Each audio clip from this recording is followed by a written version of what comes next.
Our government is broken, folks. I don't even recognize the United States anymore. Began this week with Donald Trump disparaging an actor and director who's beloved by many, disparaging him after he was brutally murdered. That would be Rob Reiner. As a country, we have 3 years to go with a man who's not only massively, and I mean massively corrupt, but I'm not sure possesses the basic elements of humanity.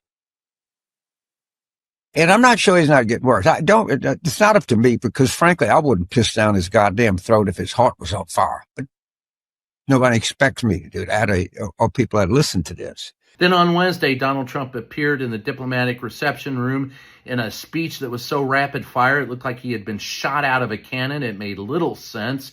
Of course, he looked like he was heavily caffeinated, enough to encourage an entire infantry division. But we have to be vigilant this Christmas as Americans. As you know, Arctic immigrants are coming in through our chimneys and stealing our milk and cookies. Then on Thursday, the news came out that Donald Trump has put plaques underneath his so-called Walk of Fame of different presidents along the colonnade in what used to be, the Rose Garden.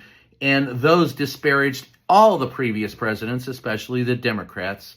So these new plaques have just been added to the so-called Presidential Walk of Fame. They almost read, some of them, like Truth Social posts, including the ones under President Obama's that says he was one of the most divisive political figures in American history. Under President Biden's, it describes him as Sleepy Joe Biden and also says that he was the worst U.S. president in history.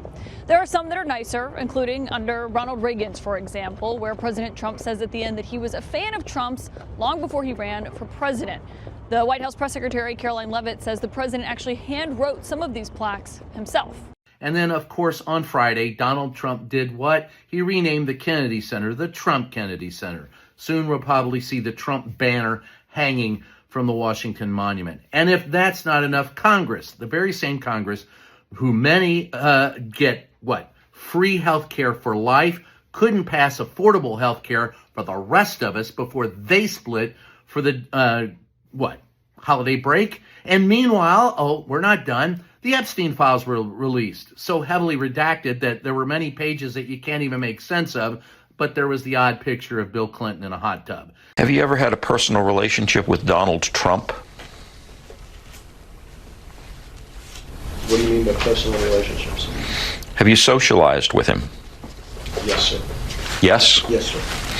Have you ever socialized with Donald Trump in the presence of females under the age of 18? Though I'd like to answer that question, at least today, I'm going to have to assert my 5th, 6th, and 14th Amendment rights, sir. With all that said, what can I tell you? Donald Trump ended the week doing what Donald Trump does best. He was at Mar-a-Lago golfing. Merry Christmas.